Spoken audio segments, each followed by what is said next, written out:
All right, Khan, Shalom, Shalom, Israel, Shalom to the Torah, Yasha Allah, giving the course, all on the glory and praise unto Yahweh, Bahashima Mashak, Malaki Yahweh Shah, that's all praises on glorification unto the Most High God, Yahweh, in the name of His only God, Saint Yahweh Shah. It's Brother Yasha Allah, coming back to y'all with yet another video through the Spirit and power of Yahweh, Bahashima Mashak, Malaki Yahweh Shah. All right, so I'm gonna get straight into this, right? So this is basically going into alms, right? Because it's imperative that we give alms of our substance, right? And alms, right? Now I'm gonna go to the book of Tobit, chapter 4, real quick, right? I want to go to Tobit 4, all right? Now there's certain stipulations about when to give it and how to give your alms, right? As we see in the book of Matthew, the 6th chapter, right?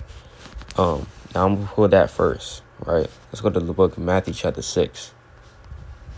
Matthew chapter 6 and verse 1. It says, "Take heed that you do not your alms before men, to be seen in them.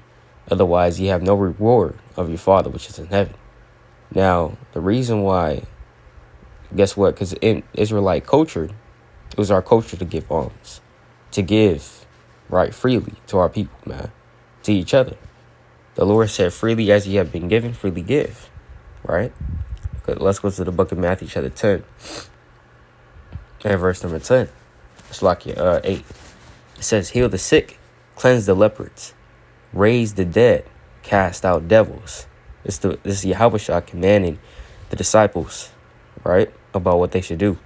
It says, freely ye have received, freely give. So the Lord said, freely as you've been given this wisdom, knowledge, understanding, freely give that out.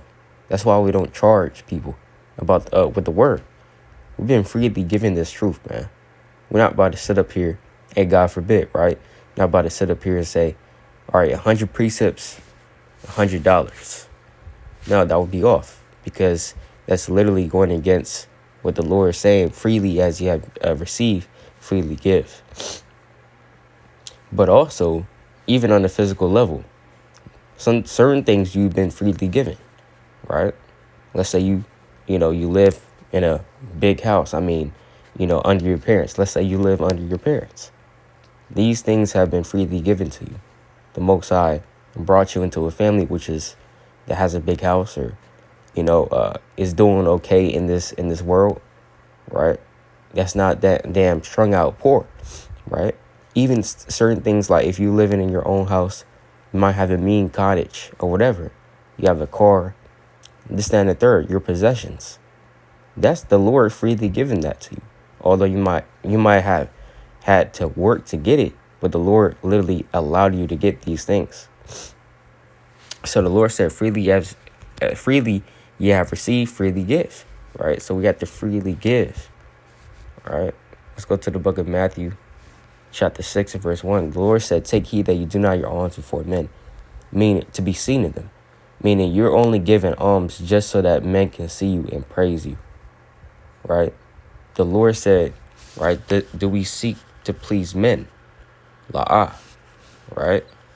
We don't seek to please men. It's the book of Galatians, chapter 1, and verse number 10. "For do I now persuade men or God? Or do I seek to please men?" So Paul is like, do I seek to please men? La'ah. What we look like trying to please men, trying to please the Most High at the end of the day. "For if I yet please men, I should not be the servant of Mahashiach." Right? So that's plain.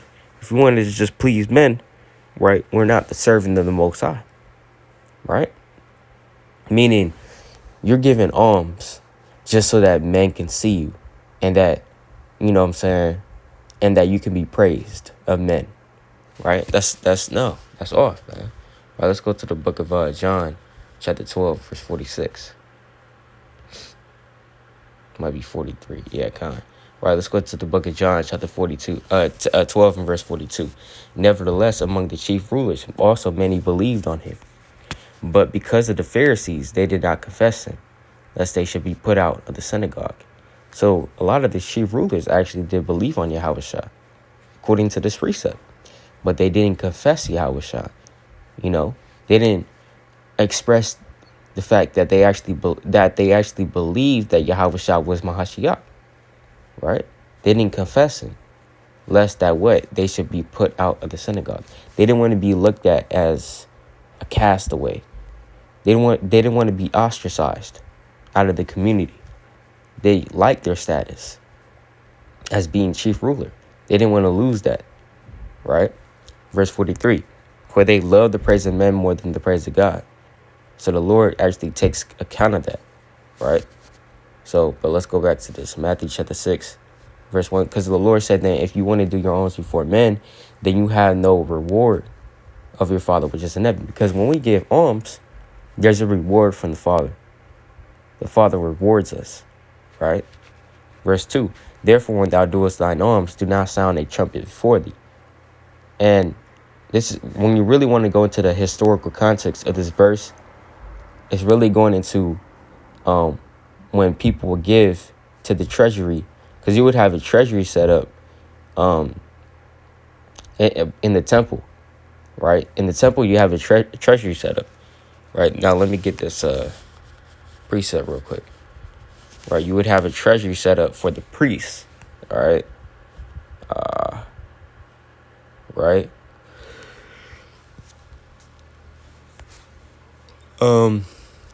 Okay, hold on.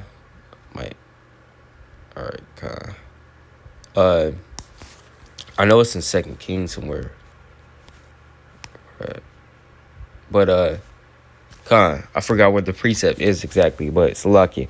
But for the sake of time, in 2 Kings, I believe, basically that's when the treasury was kind of set up in terms of giving money right to the priests. And so during the time of Matthew chapter 6, right, you would literally have basically these devices for the treasury, so that when you give your money, basically it will make a sound, right? It will make a sound when you throw your money in there. But that's going into the historical context of it, right? But when it says, therefore, when thou doest thine alms, do not sound a trumpet before thee, as the hypocrites do in the synagogues and in the streets, that they may have glory of men. Verily I say unto you, they have the reward. Meaning their reward is not good. You get that word reward goes both ways. That's what our Lord said, Revelation 22, verse 12. And behold, I come quickly, and my reward is with me, to give every man according as his work shall be. So the Lord said his reward is with him, right? And that reward, based off your works, is either good or bad for you, right? So the Lord said that don't sound a damn alarm. Don't post it on damn TikTok. I'm giving $100 to the homeless, right? Why are you doing that? Why are you letting people know that? Why are you letting the whole world know that? A prime example was Drake, all right? Damn, God's plan. Literally, in God's plan, it tells you how much money Drake gave to the people, right? And the whole video is literally him giving stacks of money to people. And that video got like 1 billion views. You can look it up for yourself, man. That video got about like 1 billion views. So is the Lord dealing with that? No. Right? Let's go to verse 3. But when thou doest thine alms, let not thy left hand know what thy right hand doeth, that thine alms may be in secret, and that thy Father which seeth in secret himself shall reward thee openly. So the Lord is about doing things not for the pleasure of men, not to have the praise of men, but to have the praise of the Most High. Because a lot of men would do is they try to want to get the praise of men more than the praise of the Most High. That's why they, dress the way they dress. That's why they forsake, the Most High, because they want to, act cool, and, they want to be the cool kid, or they want to be favored amongst the people. But at the end of the day, all this stuff doesn't matter, right? Because the Lord talks about vainglory. All right, let's go to the book of Galatians chapter 5, verse 26. It says, let us not be envious, let us not be desirous of vainglory, So the Lord said, let us not be desirous of vainglory, man. Right? It says provoking one another, envying one another. Right? So we don't want to envy one another either. Right? That's vainglory. Right? This brother's rich. This brother think he all that because he got more money than me. You know, I'll show him. Now you're working overtime. Now you're working on the Sabbath because you want to top this dude over here, right? Because he has a little bit more money than you, and you want to flex like him. You want to be dressed in damn Gucci, Fendi, and you know, and that's madness, right? It says, let us not be desirous of vainglory, right? But nevertheless, going back to the point of giving alms, you had the collection of the saints. All right, let's go to the book of 1 Corinthians 16 and verse 1. Now concerning the collection for the saints, as I have given order to the churches of Galatia, even so do ye. So concerning the collection for the saints, right, you had something called the collection of the saints, which basically would be the donations to the saints, right? Let's go to the book of Philippians, chapter 4, right? Philippians chapter 4, verse 18. But I have all and abound. I am full, having received of Epaphroditus the things which were sent from you, an odor of a sweet smell, a sacrifice acceptable, well pleasing to the Most High. So your alms, whether that is physical things like blankets, it could be blankets, it could be water, it could be food, it could be like applying this nowadays, like a camera for camp, chairs, maybe like a tent set up when it's hot, right, and the sun is out, stuff like that, right? But Paul, he says, and the things that was sent unto him, right, in terms of the alms and the donations, it's a odor, a sweet smell, a sacrifice acceptable, well pleasing to the Most High. So your alms are looked at as sacrifices. Because guess what? Let's say you give $30 to the treasury. Hey, those $30, you could have damn bought some food. You could have got gas. Could have got something else. But you gave it, freely. So the Most High say he's going to reward us for that, right? Because you're making a sacrifice. That's what the Lord is about, man. Making sacrifices, right? Let's go to the book of Luke, chapter 6, verse 38. Give, and it shall be given unto you. Good measure. So like I want to touch on that. Give, and it shall be given unto you. Hey, that's plain. The Lord said, give, and it's going to be given you back for, like, prime example. You might give $30 to the treasury. Hey, next thing you know, right, you might get a raise at work. Just stuff like that.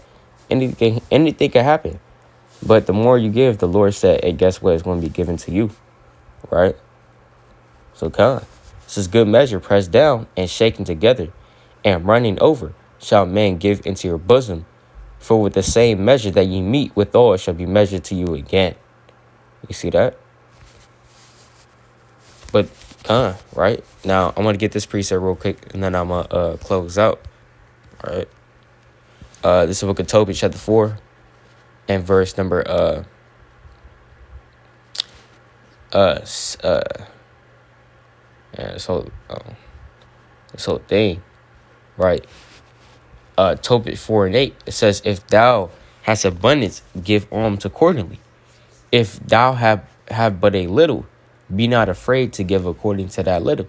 So, certain brothers, certain sisters, we may not have it like that. we may not be have the ability to give out alms, right, to a large extent. Because let me get this account real quick. All right, let's go to the book of Luke, chapter 21. This is Luke chapter 21, verse 1. And he looked up and saw the rich men casting their gifts into the treasury. And he saw also a certain poor widow casting in thither 2 mites, which make a farthing, right? 2 mites, which make a farthing. Meaning it's not a lot. A farthing is not a lot, right? Verse 3. And he said, of a truth I say unto you, that this poor widow have cast in more than they all. But how is that possible? Right? Let's keep reading. For all these have of their abundance cast in unto the offerings of God. But she of her penury have cast in all the living that she had. You see that? So this woman, she's a poor widow. If you're a widow back in ancient Israel, you didn't have a lot of money. I mean, that's just plain. You didn't have a lot of money because the man, 99% of the time will be the breadwinner back in the ancient world. So if this woman was a widow, that means that her husband had died, right? So then she doesn't have a husband anymore. So that money that they may have had is lost because there's no income being made, right? So that's why widows, they didn't have much money because it would usually be the men, right, to bring in a lot of that income. But she was a poor widow, right? Nevertheless, even though she was poor, she still gave in all that she had to the Lord. She gave all that she had to the Lord.